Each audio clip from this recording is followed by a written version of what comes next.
Ambassadors, ministers, ladies and gentlemen, thank you very much for being here with us, and we are very excited to be here with you as well. This is going to be an open and a frank conversation, and although we are being hosted by Chatham House rules do not apply. So yes, absolutely, get those video recorders out, get those cameras out. I will waiver all my copyright as a BBC News presenter, and you can tweet these images. The hashtag is Belvedere 2020. The handle is Belvedere_Forum. We are live streaming as well. I think I've got all the techniques out already. Robin, thanks for the heads up for that. It's fantastic to be here with you for the 4th edition of the Belvedere Forum. I'm Kasia Madeira. I'm a BBC World News presenter. I've been following very closely, thanks to my Polish origins, the twists and turns of the relations between Poland and the UK very, very closely. So it's wonderful to see this next stage. And my goodness, what a next stage we are in. Let's face it, this panel, this opening session, we're here to talk about the bilateral ties between Poland and the UK in a shifting political context. And as this is the first Belvedere Forum since the UK has left the EU, then, well, I think shifting political context is a bit of an understatement. So, well, we'll keep the conversations frank and open, and it's important for us to all discuss, because ultimately that is what the Belvedere Forum is about. And as Sir Malcolm was saying, it's about not just politics, not just trade, but a civic conversation about civic society. So my esteemed panel is incredibly diverse with some amazing experience in lots and lots of different realms. You will have the opportunity to put your questions to them very, very shortly. And just bear in mind, this is being live streamed, so you may want to just bear that in mind when you put your questions to us. But before further ado, let me introduce, throwing that out there, my esteemed panel, Professor Sir Leszek Borysiewicz, Chair of Cancer Research UK, also a former Vice-Chancellor of the University of Cambridge. We also have Gisela Stewart, who is currently the Chair of Wilton Park, and of course we know her as the Chair of the official Vote Leave campaign. We've got Karolina Zbigniewska, the editor-in-chief of Euractiv.pl, which is an analytical, policy-focused website, also an independent website, and Professor Przemysław Żurawski-Welgrajewski, an advisor to the Polish government and also on the steering committee of the Belvedere Forum. If I were to go through your CVs in detail, we'd be here for the whole session. So, you know, Google is for that. So please, as you all know how experienced this esteemed panel is. Everybody will get a chance to speak for a few minutes to outline their very different points of view as to what they're going to bring to this next hour. And then, ladies and gentlemen, we will open it up to you, I do promise. So, Sir Leszek, can we start with your thoughts, please? Well, thank you very much indeed, Kasia. Where should I start? I make no apology at all. I was a Remainer, a staunch Remainer in the EU. Democratic processes in Britain have decided otherwise. The act has been passed, and we have to move on from that situation. My own background is very much in science and technology. So my background is very much in, should I say, infectious diseases. That's the area of expertise I have. I will not be quoted on questions related to the current outbreaks, but also how infection relates to cancer was a major research theme. And my own interests are in higher education, the impact on research policy, and I'm privileged to serve on the board of the United Kingdom Research and Innovation Council. And that is critical because it is the body that will actually begins to define how the United Kingdom is going to interact with the rest of Europe in this very important area. You may think, oh gosh, science and technology, what a dry place to start. We've got global problems. So again, no apologies whatsoever. You are going to need technological solutions to solve those problems.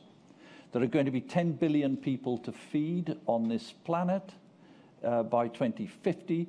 That means approximately 20 to 30 growing seasons before you can begin to look at yields from different crops.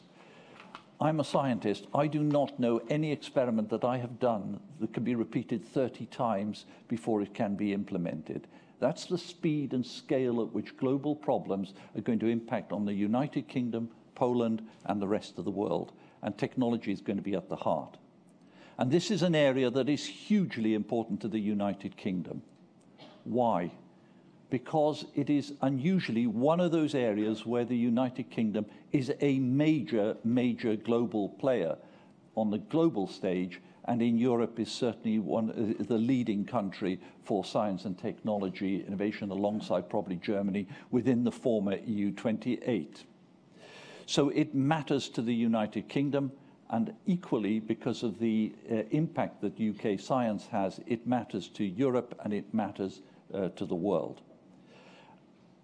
There is, however, a changing face in collaboration in science and technology. And the one fact I'd like to pull out is that of collaborative paper publications made by British scientists, 60% are now co-authored with authors from Europe, not the United States. That has been a switch over the last 15 years that has actually happened. So this relationship matters to individual investigators in Britain. Science is also changing because of global collaboration. Those of you who follow my field in cancer will have noticed a publication on 2,500 cancer genomes that was published in Nature. That's not the point. The point is 744 institutions around the world collaborated to make that one piece of work happen. So global collaboration matters, and European collaboration matters. And the United Kingdom government, thankfully, has recognized this and has made a priority that continuing engagement with the wider European community is going to be really important if we're to sustain this activity. But it takes two to tango, and we do not yet know what those responses from the EU 27 are likely to be in this area. But the UK government certainly wishes to move on quickly in this domain, because any hiatus is going to cause major disruption, not just in the UK, but in Europe as a whole. Science is not conducted just by scientists as geeky people wearing white coats, glasses, and usually male and grey. It is conducted by a whole range of investigators. And in fact, German has the better word for this in Wissenschaft than we do in Britain, because it encompasses the humanities and the arts as much as it does the technologies and other disciplines. And it's people that ultimately make collaborations and make things happen. And therefore, not only is the opportunity to provide support for work that they wish to do and to support their interaction is important, but their mobility is important. And one of the key issues that will be very important to factor into all things related to science and innovation will be mobility, and therefore the changes in the immigration rules in the United Kingdom, yet to be tried and tested, have to be right at the forefront of ensuring collaboration works effectively. The last point is why Poland? Of course, with a surname like mine, it matters deeply to me that, that Poland is a very important partner. It's what my parents have taught me, even though I'm a Welshman. So I will be wearing a different coloured shirt on Saturday when it comes to the tribal activities on the rugby field. However, Poland is facing the same global issues as is the United Kingdom: climate change, biodiversity, an aging population, and social security around society as a whole. These are global problems, and we can both make a huge contribution. Everyone in the United Kingdom recognizes the huge strides Poland has made through higher education reform and the investment in infrastructure, in research and innovation that has happened, often using EU infrastructure funds to make those adjustments happen. The budgets for higher education have grown at a faster rate than they have in the United Kingdom. So real opportunities. Talent. Poland is a huge source of talent, as all of the universities in the United Kingdom will actually say. So exchange of talent, really important. But Poland is also developing a very exciting entrepreneurship culture, which could easily find its counterparts here in the United Kingdom. So bilateral interaction, easily possible. So what are the two questions for me? The two questions are, how tied is this interaction going to be to the outcomes of the EU negotiations going forward? To some extent, yes. But please remember, in science and technology and research funding, the EU budget only funds 10% of all available resources in the former EU 28. It is not the largest source of funding, but it does support an enormous amount of collaborative, large-scale work and important global infrastructure. So can bilateral interactions happen? I think they can, they should, and probably they will happen. And they will happen at the level of whole regions such as Europe, and that's fine, and those discussions will need to take place. But they will happen at a national level because of really shared values, interactions, and shared identities in science. They will happen at interagency level. So, for example, a research council in the United Kingdom collaborating with an appropriate, its parallel agency in Poland will make bilateral awards inevitably available. And for a charity like Cancer Research UK, that is relatively easy because we can set those up straight away. We don't need to wait for governments or the EU or anyone else, as we're not dependent on government funding. But it will also be down to institutions and individuals. So anything that could promote these 5 areas will promote that interaction, but the EU rules do matter, and therefore the negotiations will also impact on us. So that's the position that I would have.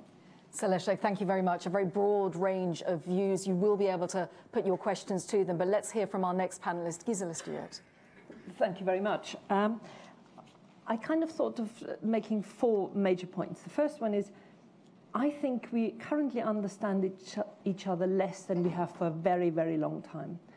About 20 years ago, I started a habit of starting the day with 3 press cuttings. The one would be the London one, the next one would be Bonn one, as it was then, or then Berlin, and then Paris. And at that stage, I was in Brussels negotiating a European constitution with Danuta Hübner. And at that stage, you look at press cuttings and there'd be different views, but you could understand where the other side was coming from. What has happened since 2016 is that even the international press has not even tried to explain what has been happening in this country for the last 3.5 years. Because the shock about Brexit should have happened in 2016. But there was a kind of 3.5-year period where large swathes of the population here and abroad kept pretending it hadn't really happened and hoped that it's a bit like, who remembers who shot JR in Dallas, that they sort of wake up in the shower and go and say, oh, this was just a horrible dream. And the reason why this matters is I think we're at the moment in a point where we really can recalibrate and try to understand. And let me say one thing. It isn't that the UK has become inward-looking and that the people who voted Leave were racist little Englanders who just hated all foreigners, says the German who represented Neville Chamberlain's seat in the British Parliament for 20 years, but nevertheless campaigned for Leave. What this was, it was a debate about identity, belonging, and community. And if we go on making a debate here and abroad about that this was about economic prosperity, then we've completely missed the point. And these kind of movements of identity, belonging, and community is not the dark underbelly of nationalism, which we all know what that leads to. But it is a kind of desire which we really should not belittle. And I think the bit which we have to understand more is that those who voted one particular way did so for reasons which you may disagree with, but I think we ought to try and respect it. Which takes me to the second one. And by the way, I think there's an extraordinary good panel of and you will be hearing from Sunda Katwala and Matthew Goodman later on, who's got some really interesting research on where that come from. Also, by the way, Sophia Gaston later on the British Foreign Policy Group, they've done some interesting work that what's happening in the UK is a greater awareness of the foreign policy is actually a domestic issue. And I think that kind of evolving the population and the civic society in those decisions is really important. That takes me to the next thing about the bilaterals. Now, I'm old enough, as someone who was born in Germany, to have gone through years and years of bilaterals. And they'd be like, you know, Lampedusa's leopard, where there's wonderful phrases where the 100 people who think they run the world meet in regular intervals and congratulate each other on still being around. And you are the exact opposite as I look in here. This is the kind of bilaterals which we do need to have, where you have space to, first of all, not just talk to each other, but to listen to each other. And I would suggest that this will be more difficult for the British side to get into the habit of listening again than it is for the Polish side. One of the terrible things is, which is great for the Brits, is that everybody speaks English. And that in itself has got real dangers. Even after 45 years in this country, there's one word I continue to use incorrectly, and it's that little word quite. When I say something is quite good, I mean it the German way. It's very good. Whereas, you know, the English would go and say, oh, so you think it's only quite good, do you? And the point of this is that sometimes using the same language and not even trying to really engage with the other side is not only bad for a bilateral relationship, which is meant to be one of equals, but also sometimes you think you understand what the other side is saying, and actually you don't. That's why you need bilaterals which go to some depth. That moment when you think you all say the same thing, then you suddenly discover, do you know we don't? And then you've got the space of getting to saying, and these are the challenges which we're both going to face. And I dare to say this in Chatham House. Wilton Park, which I now chair, is one of those venues where you provide that space, and you are all at any time welcome to have a future bilaterals down at Worcester House. But it is that space to discover where are your joint interests and where they're not. And I would suggest to you, there's some areas which have always been joint interests between the United Kingdom and Poland. And then there are others where I think we will have to tackle them in slightly different ways given the fact that the UK is leaving. The joint ones, and I think you echoed them, is I put them down as defense, environment, demography, and global health. And particularly global health, and today demography, some of us have those problems earlier than others, and defense, I think, is a very important one. I remember the time of going around in 2002, 2003 to all the countries who then joined, were then to join the EU in 2004. And of course, Poland had joined NATO well before the others. And that Prague summit, of most of them actually regarded joining NATO as a greater priority as joining the EU. And I think we have to remember that these two things are very much in tandem, but I do realize that there are some challenges coming with the United Kingdom leaving, because there's a kind of imbalance developing between to what extent is the eastern border, and for you, Belarus and Ukraine, incredibly important, more important than probably to the French, it'd be Mali and the Sahel, and how does NATO develop in that sense. But the real big thing which I would suggest to you, and it was the one thing which in the end made me campaign for leave. I campaigned for leave if David Cameron had come back with a deal in 2016 which said the European Union recognizes that there will forever be countries which have a single currency which need to integrate more deeply and others who don't, I would have said, okay, let's give this a try. And of course, the UK decided not to join the foreign currency and not to join Schengen in 1994, so during Maastricht. So there was a kind of different trajectory. But that didn't happen. But of course, that is still going to be a challenge for countries of Poland and Hungary. And I think there is a shifting of the balance. And for us to have dialogues which aren't just one side lecturing to another, which aren't just about people thinking we talk the same language, but give each other the space to really identify where we can work together, and facing some of those new challenges jointly, which I think is going to be important. I think that's why these forums are extremely important, and I really want to congratulate the organizers of this, of just looking through the list. It's a wonderfully diverse group. You've got really good speakers, and if the bilateral relationships are like events like these, I think we're on the right track.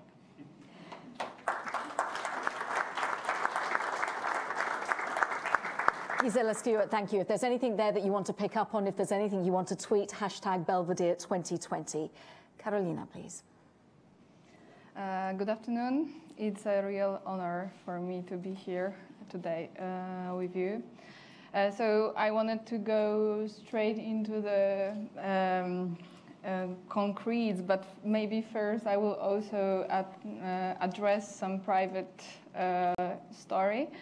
So in the past, I had the pleasure and honor to be welcomed by Great Britain, having studied here in 2006 and 2007, graduated with a BA. I didn't have to pay for my studies because the government accepted that my parents, despite we are not poor in Poland for the Polish standards, we were the ones that the UK considered not rich enough to hold a decent living.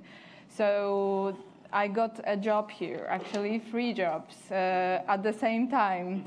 Several of my friends that I used to work as a waitress with, and as a barista with, and as a teacher's assistant with, now work still in these kinds of jobs. Some of them are architects in Red Cross.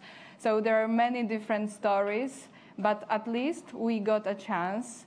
And I am a little bit sorry that that other generations of European young people will have that possibility, that chances being made a little bit tougher starting from the next year. So that is about my personal story. And I wanted to address what we're talking here about. So about the character of our strong and really multifarious relations between Poland and the UK. But also I would like to say that these relations are also difficult in all these difficult and challenging context of today. So maybe first the things that we've already touched upon. So what binds us is the history. Everyone has heard about the Polish, great Polish pilots, about Polish people helping to solve enigma. There is the people and culture that binds us. So there was the huge emigration from Poland to here during and after the Second World War, but also, as we all know, we the Poles are the biggest national minority living now in the UK. Polish people have set up around 40,000 of medium and small enterprises, while UK firms, companies, employ around 115,000 people in Poland at the moment. So our brains and our hard-working qualities have been really appreciated, but what has been the brain gain for Great Britain has become also the brain drain for Poland. But we all have, all the Polish people have a choice. They can come back. And now I know that Polish government wants to encourage them also to come back. The other thing, the history, the people, but there is also the security and the defense. There was this charm offensive already taking place during the Brexit negotiations, but it is taking place also now. So it all started, maybe not all, in 2017 with the bilateral defense and security cooperation treaty, the second of a kind that Great Britain has. That was signed still by Theresa May in Poland in December of 2017. There was an explicit commitment to the Article 5 collective defense from the side of Great Britain, having its troops, its soldiers, especially in Estonia, but also in Poland, taking part in all the military exercises, also the huge one, Defender Europe, that is coming to take place starting this April. But there is also the business, so it's a not natural result of what I was talking about. There is the MSPO, International Defense Fair, taking place in Kielce, and Great Britain this year will be its lead nation. So it's very important.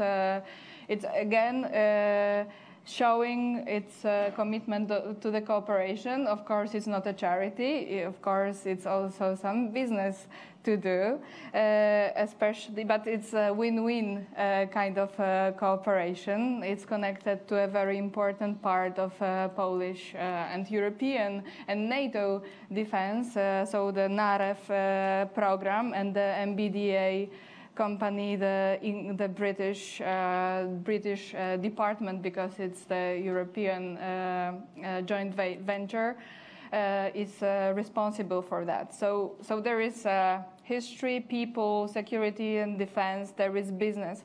But also there are many other kinds of businesses that are really being promoted at the moment. So for example, Mr. Ambassador just recently signed the UK-Poland Tech Challenge to enhance cooperation between big companies and, for example, startups to promote innovative technologies, fintechs, and all the kinds of the novelty and innovation in business, but also supporting the UK and Polish bilateral businesses. So generally it's great, but still, as I said in the beginning, it's also difficult because we are in the times of strategic pause, strategic stalemate, because we don't know how close we can get together in this cooperation at the moment, because we don't know what will happen, because touch wood, but there is that cliff edge possibility at the end of this year. Probably it won't happen. I hope, we all hope it won't, but there is such a possibility. And the Polish businesses, which are mostly small and medium enterprises, so micro companies holding that are transport companies, market companies, services companies, they are not ready for cooperation with non-EU countries. It's not the kind of big companies that rise in China or in Russia. It's most of all, as I said, micro businesses that won't be able to afford, for example, in-house lawyers, won't be able to afford all the compliance or the regulation research. And so it's really not, and if they cannot afford this, and if there are too big barriers to continue the cooperation, they will choose other markets, closer markets within the harmonized single market of the EU. They will choose France, they will choose the Netherlands. So the cliff edge would be the lose-lose situation, but we also all realize that. That's why I think that my take will be that bilateral initiatives, businesses and cooperations are great indeed, as you were mentioning, but not at the cost of undermining, weakening the European Union's cohesion and unity. The strategy is obvious, and the strategy is to weaken the unity in order to weaken the strength of the European Union at the negotiation table, so that the conditions of the final agreement, future agreement will be better, at least in the short term for London. But it's very important for Poland that gave the negotiation main mandate along with other 26 member states of the European Union, that our unity is not undermined and that we will remain indeed in Europe. But in Europe there will be Poland, the UK and the European Union, and that we will all be together. And I know that there is pressure, for example, from the United States to weaken the mandate a little bit, to press for assertiveness from the side of London towards the negotiations with Brussels.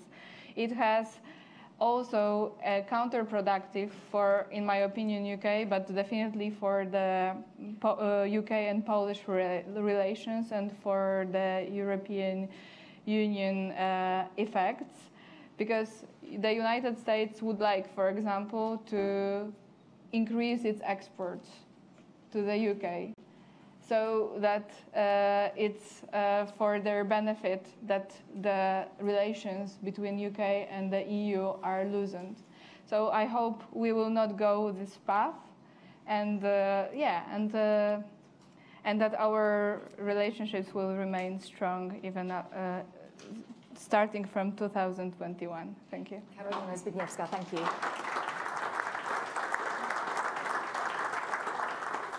We'll have the opportunity to possibly peer over that cliff edge that Karolina was mentioning with your questions shortly. But before we do that, my final panelist, Professor Przemysław Żurawski-Grajewski, can we have a few words from you? Thank you. Thank you very much. Ladies and gentlemen, our panel is devoted to the bilateral relations between Poland and Britain in a shifting, I would like to stress the word shifting, that means dynamic, international context. Originally, I have planned to structure my intervention in 5 points, starting with security, but after having listened to the interventions of my distinguished co-panelists, I decided to start with the 3rd point, in fact, that means political communication. I think that, however, security is the most important from the Polish point of view, and I will come back to it later on. In order for you to be able to interpret what I am going to say in a proper way, we have to understand each other, and this political communication is the core issue in our mutual relations. And this is why the forum like that, for example, is so important, especially after Brexit, because I would quote myself when I start my courses for the students each year, I always say them, please remember that we should watch politics in a way in which we watch a movie and not in a way in which we look at a photo. It's dynamic. And the second truth is that the decisions are made on the basis of the image of reality in the minds of the decision makers and not on the image of reality, and not on the reality. Yeah? So our task is to make an image of reality as close to reality as possible. And from that point of view, forgive me some historical ornamentation, but I think it's crucial. I would like to stress the fact that our political culture, Polish and British political cultures, are much more similar than it is commonly understood. We have the same starting point of the modern understanding of law. That means in Poland it was Stanisław Szczepanów from 11th century. In Britain 100 years later, Bishop Becket with the same story. The bishop that was murdered by the Knights of the King. Whatever really happened, nobody knows, in fact, but what was remembered is that there was the point in history when the idea that law is more important than the will of the monarch was born in both countries. Then I would like to stress the fact that our Habeas Corpus Act, Polish law that is known as Neminem Captivabimus Nisi Iure Victim, is 1423. That our judges were elected by the citizens since 1454.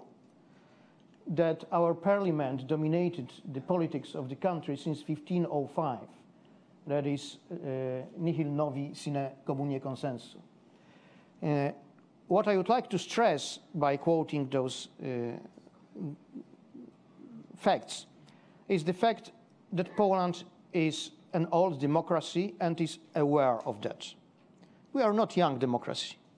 We are old democracy, very old democracy, and proud of that fact. What was undemocratic was the result of foreign occupation in 19th century and then in 20th century.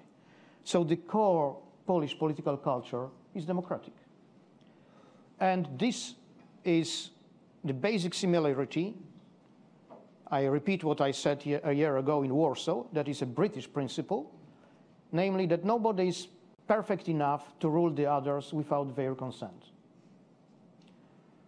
And when we are talking about politics, about political struggle within the European Union, this is a part of the problem.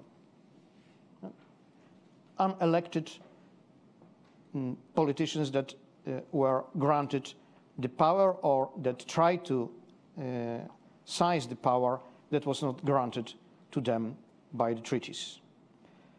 So this area of communication, the fact that both Poland and Britain, like Switzerland, on other principles, like Scandinavian countries, like the Dutch, we are really old democracies, together with Hungarians, in fact. They were much more devastated because they were invaded earlier. Nevertheless, this is our basic political culture. And to understand that and to learn from each other what is our image of reality, what are our priorities, what is our perception of the challenges, I would like to stress the fact that I think it's a similarity in our culture, that we think that the main task of the politicians is to detect the challenges and to invent the instruments to meet the challenges, and not to invent the ideas and to force the people to follow the ideas, to fit to the construction that was invented by them. These are general remarks. Now some details, starting with security. Especially after Brexit, I think that this will be one of the most important areas of Polish-British relations. We highly appreciate British military presence in eastern flank of NATO, in Estonia. Polish squadron, aircraft squadron within the air policing mission of NATO serves in Estonia as well, in Amari. And this attraction of British interest, of British understanding of the nature of Russian threat, you had quite fresh experience with Skripal and other events like that. Since Litvinenko, that was not the only poisoned person on the British territory. We have the same ambition that we had in 19th century when Polish immigrants after 1831 had the ambition to explain to British political class, to Gladstone, to Palmerston, what is the nature of Russian imperialism. And we were quite successful at the time of the Crimean War and so on. And I think that our mutual understanding of the nature of that game is today quite great. The second issue are the European challenges. I think that we have to realize that the dynamics, the internal dynamics of the European scenes in the leading European countries is to the large extent more and more unpredictable. Please remember that in 2017, Gaullists and socialists disappeared in France, and we have to expect the next turmoil in France during the next elections. The evolution of the German political scene is as well not that quick, not that rapid, but is in the direction of some extremists after the expiration of the system of an alternative democracy when all the mainstream parties went in the governmental coalition. That is not very healthy for democracy, by the way. So we have to create a flexible mechanism to consult each other, to react to all those challenges that will probably emerge in Europe in different countries. I named only two, but there will be a couple of them. I think that there is a great job to be done as far as the attraction of British investments is concerned in Trimarium area point. And the last great challenge and great task for us is to use a huge Polish community in Britain, both to promote the knowledge about Poland and to promote the links between Poland and the United Kingdom. Thank you very much. Well, on that note, and that's beautifully done, elegantly put, let's open it up to the British-Polish community in the UK, because I know that we've got an awful lot of questions. If you just bear in mind, this is being live streamed. If you raise your hand, if you can, keep your question brief, and can you let me know an organisation, if it's relevant, where you are from, and to whom you'd like to put it to the panel. Keep it brief, otherwise I will cut you off. Yes, sir. She's just behind you, sir. Jonathan Isle from the Royal United Services Institute in London.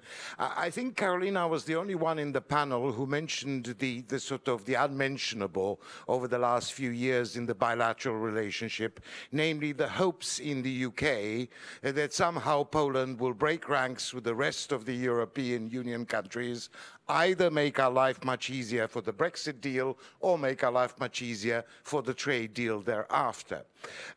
Neither has happened, although you had a British MP of Polish extraction who said that he's got a direct line to Polish leaders and to tell them what to do.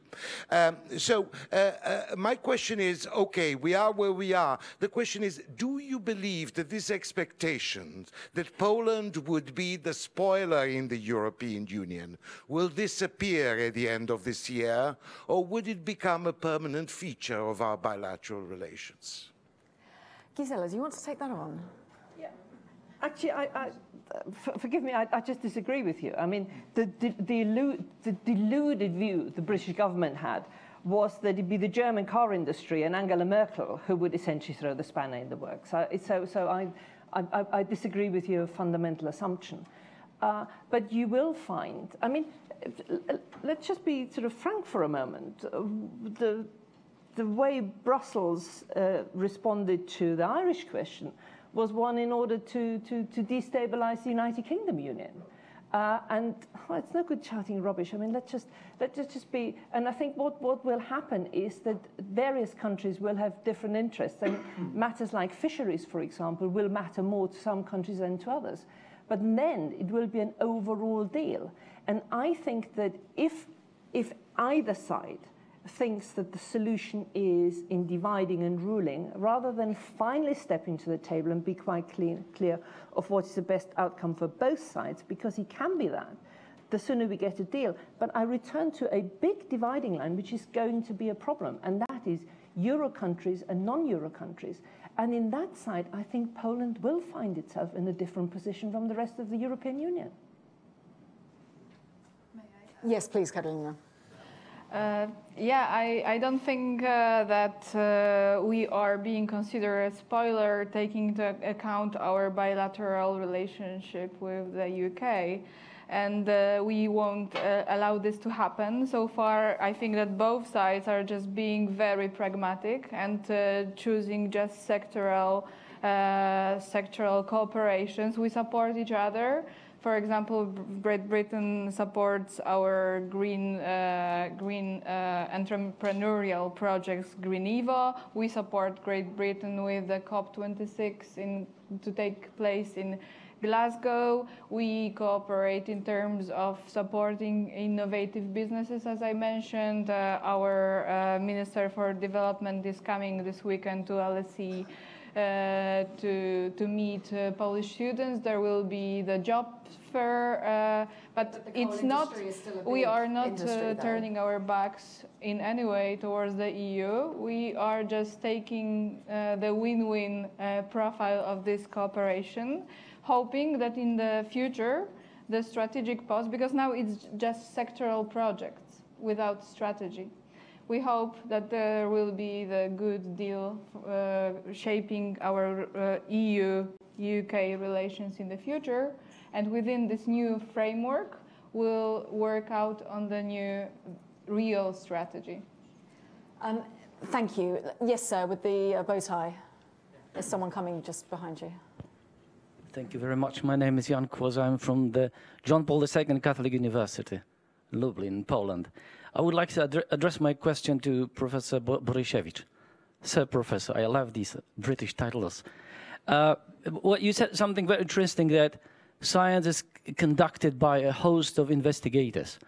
Don't you think that there is a rub here? There's an interesting point, because as far as I understand, I may well be a victim of some stereotypes about investigators, but investigators think in terms of losses and gains, so they are more utilitarian, unlike perhaps scientists.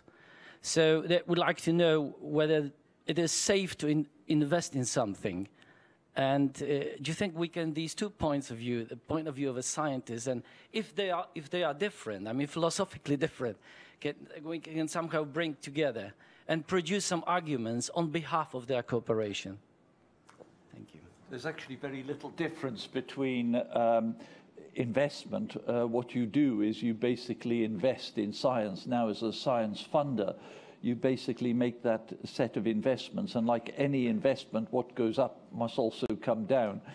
One of the big difficulties in state investment is state governments will normally want about a 90% probability of return on their investment, because they have to actually account to the taxpayer in the long term. That is not a way of progress. The truth is, the most innovation and science where it occurs in areas where you're going to have a high probability of failure and only occasional success. So what the difference between science is, it has to embrace the opportunity of failure in order to obtain success. And that is true whether it's in the arts and humanities that research is being conducted, or it's being conducted in the sciences. So just like investors, you invest carefully, but you have to be prepared that what goes up must also come down periodically. Thank you. Any more questions from the floor, please? Yes, please. Quentin Davies, a Labour member from the House of Lords. Can I just start by thanking the organisers for this excellent initiative? And I'm particularly pleased to be able to take part because I was a regular attender on the Anglo-Polish Roundtable Conference, which took place in the 70s and 80s, very brilliantly chaired by the late Mark Bonham Carter. And there was a dialogue across the Iron Curtain, and it's very nice that we've now resumed in new institution has grown up, which we can continue these dialogues. The question on the order paper, the first question really in the examination paper here, is whether Anglo-Polish relations will change as a result of Brexit. I think we just have to look at the programme in order to answer that question. Had we still been in the European Union, I think the agenda today would have been about how we're going to help Greece defend the frontiers of the Union against large influxes of refugees, about whether we're going to integrate defence procurement in the EU, whether we're going to use fiscal policy at the European level to stimulate the economy, Eurobonds and so forth. It would have been current business in hand. Instead, what we have is a series of, if you like, abstract issues, and very important issues like climate change and relationship between the judiciary and the executive and so forth. But those are universal matters which could equally well be discussed in India or the United States or Singapore or Sydney or anywhere. I think that is the change. We don't have that great volume of business in hand. What I want to put to the panel is that our most useful thing we could probably do is to try and work out how we're going to repair any damage that's done as a result of Brexit. We've already discussed the difficulty about scientific research. There's another big problem about the Erasmus program and the great contacts that allows between young people. We want to replicate these things. The British government tend to say, don't worry, we're leaving the European Union, but we'll make sure all these advantages somehow preserved. I think they're being extremely over-optimistic. But I think some concrete ideas from this forum as to how we might actually retrieve at least some of the benefits that we did have as members of the European Union in that respect, in the area of very much of relationship between civic societies in our two countries, would be a very useful use of our time over the next few hours. Thank you so much for your comments, especially your comments at the beginning. Professor Przemysław, should we kick off with the Polish point of view in this case? How do you sustain a relationship post-Brexit with between the UK and Poland? Well, I would like to stress again that this transatlantic anchor that was provided to the European Union by Britain is and was highly appreciated in Poland, and now it is disappearing. And to some extent, Poland is trying to take that role, but of course there is a huge difference of potential. Nevertheless, taking into consideration the traditional good relations between the United Kingdom and Nordic countries, and via those countries to the Baltic countries and Central Europe, there is a kind of political arc of mutual understanding of the nature of security challenges in the traditional sense for our integrity, for our territory. And this is one of the basic area of cooperation. The second one is, I think, the cooperation, a political one, trying to limit the damages. Namely, Poland is not interested in promoting the idea that Britain should be punished for Brexit. Yeah? That is a crazy idea, because it would destroy the relations between the Union. Everybody says that we should be as close as possible, but there is such a stream within the politics that nevertheless, in order to deter the others, Britain should pay its price for leaving the Union. We wanted Britain to stay, but if it happened, now we have to go ahead and not to make the situation worse. And of course, that exchange of information is basic.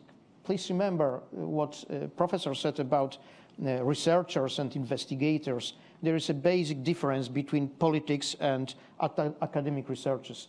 The politicians have not enough time to finish their researches before taking the decision. Yeah? They have to take the decision on time and not when they are ready. Yeah? So this communication between Poland and Britain about not what is imagined by this or that part of the political scene, but what is reality. And that reality is differently perceived for natural reasons, for geographical position, for culture, for the proximity of challenges.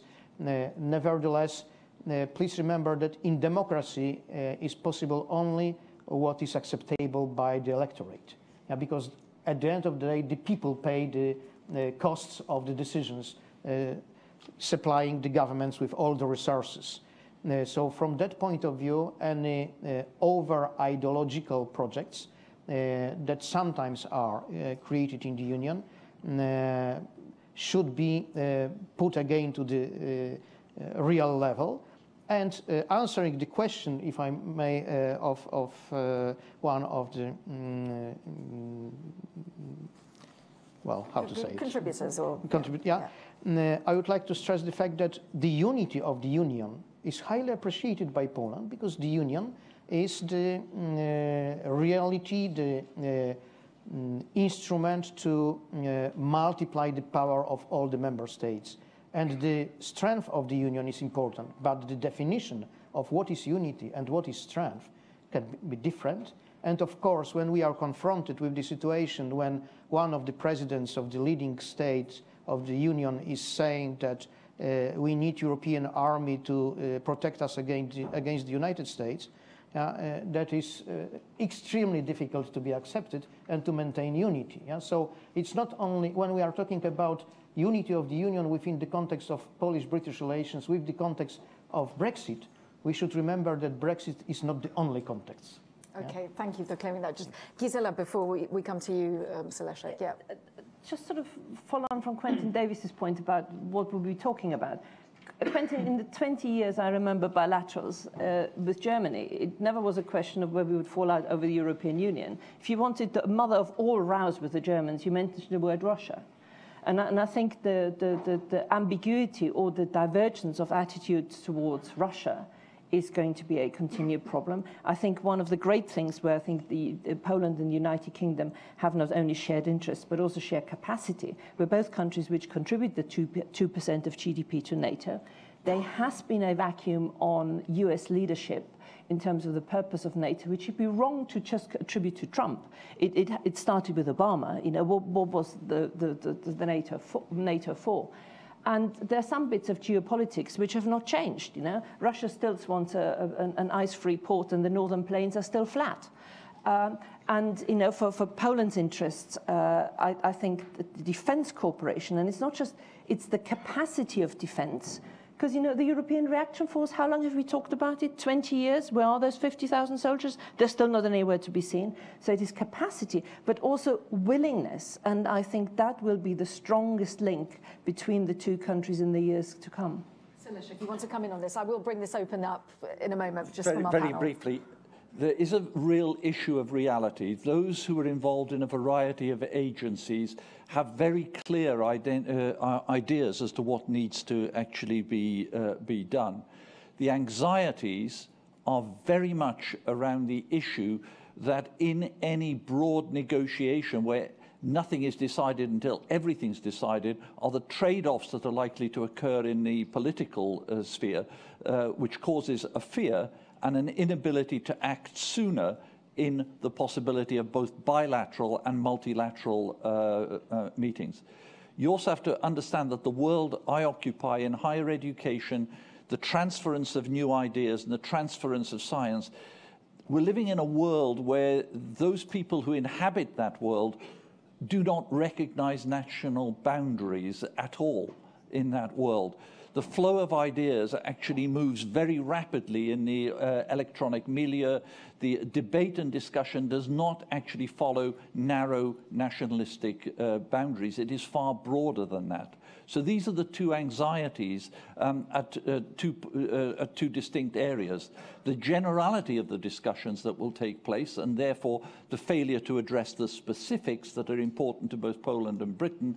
And the other end is that we're living in a much more global universe, that communicates with itself, that actually does not understand this concept of national boundaries, and hence the anxiety of so many that the concept of the United Kingdom in a Brexit environment is one of a small nation that is actually looking to cut itself off. And both are erroneous, and both have to be dealt with. And frankly, the sooner they're dealt with, the sooner we'll be able to get down to realistic discussions of what bilaterals might mean, not just with Poland, but with a whole host of other countries that will be essential for the United Kingdom, and I think essential for much of the health of the global economy as well. We only have 6 minutes left, and I want one final question. So if you make your points briefly, Karolina, let's start. Yeah, I just wanted to say that we have the Geopolitical Commission at the moment, as we know, in the EU. And we have the plans to make a global global Britain, here. So maybe let's just start implementing those beautifully sounding names for the two. And not only individually, but bilaterally, let's do something in the end. There is a chance, for example, some bad things are going on in the Middle East. The new wave of refugees is coming to Europe. So let's sit down and discuss it. And while at the negotiation mandates, there is no mention of common security and defense policy, let's just change that. Your final point on this, and then last question. Well, I think crucial is what Mrs. Stewart said about the United States and Obama and Trump. Please remember that the United States are democracy that is at war since 2001. It's 19 years of war. Democracy that is sending men and women abroad, and then the politicians in that system must win the elections. And we Poland and Britain fit excellent to the only solution of the problem, namely to reshape the burden share system, because we are ready to accept our share of the burden, and we are serious about security, which helps to stabilize the system, and which is not populistic rhetorics that we will have European army. I have heard since 90s. Do you remember Helsinki headline goal? We should have 60,000 expeditionary army by 2003. Hello, we have in 2020. Where is the army? Yeah.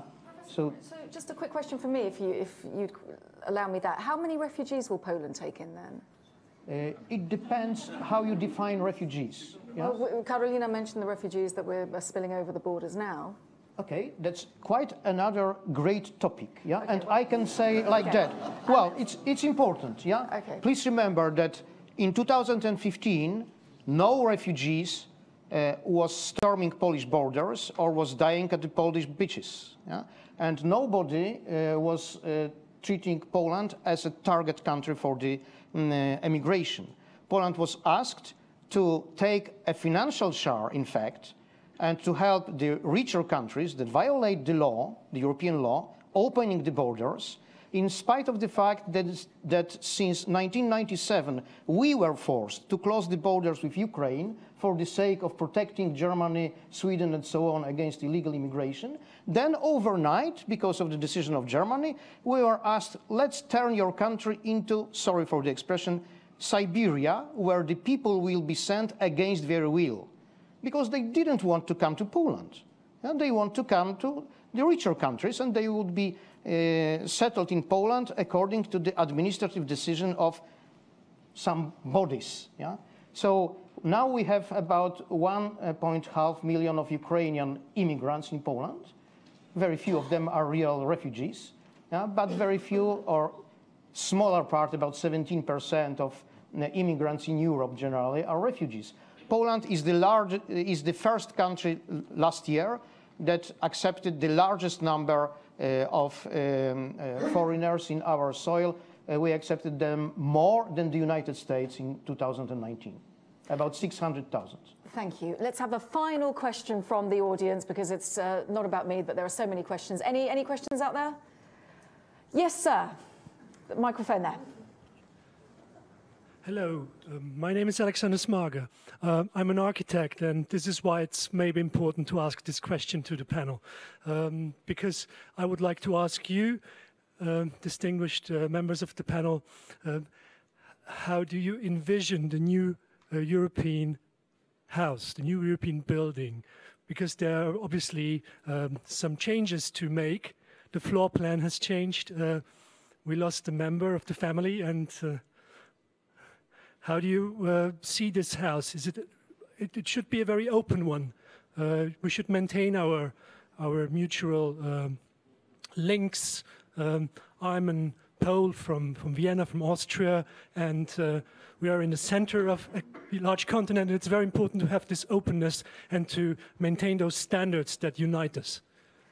So Leszek, do you want to take that on? Well, I would only echo that. From my perspective, the more open we actually are, the better it's going to be, because for the same reason that I said earlier on, flow of ideas, the flow of values and the flow of culture alongside the flow of technology and science is not going to be constrained. I'm sorry, just like coronavirus, there is no border you're going to be able to build against it. It will flow from one country to another. And in today's world, we are all interdependent on each other. Therefore, Britain, in a post-Brexit scenario, has to take that international position, as does the EU, and it has to recognize that there is an interdependence on both those countries to make things work for the benefit of the citizens of the whole of Europe. And that is the key area that we're now faced with, is how do we make that happen? So the house will be ecologically friendly, it will actually be well insulated, it will actually provide green energy to most of the population and be well aware of the environment and the impact of climate change as well. And on that positive note, we're going to end the session. There are so many questions that I'm sure you all have, but we will have an opportunity to have refreshments in the place area where you were registered. You will be able to grill our esteemed panel to your absolute thrill and delight. So please do take the opportunity to talk to all of them then. For the time being, I would like to thank my esteemed panel because these are huge topics and not easy answers. And just before we applaud them and thank them, I want to talk about the breakout sessions we've got at 1600, so in half an hour after refreshments. We've got the Business and Economics Changing Workforce session, which is being held right here. The Politics and International Affairs Climate Change breakout session, which is down the corridor. I am reliably told that Chatham House staff will direct you. And there will be the Society and Culture Shared or Clashing Values session in the next building. So we very much look forward to seeing all of you at those. Refreshments coming up. A big round of applause to my esteemed panel. Thank you so much. Thank you.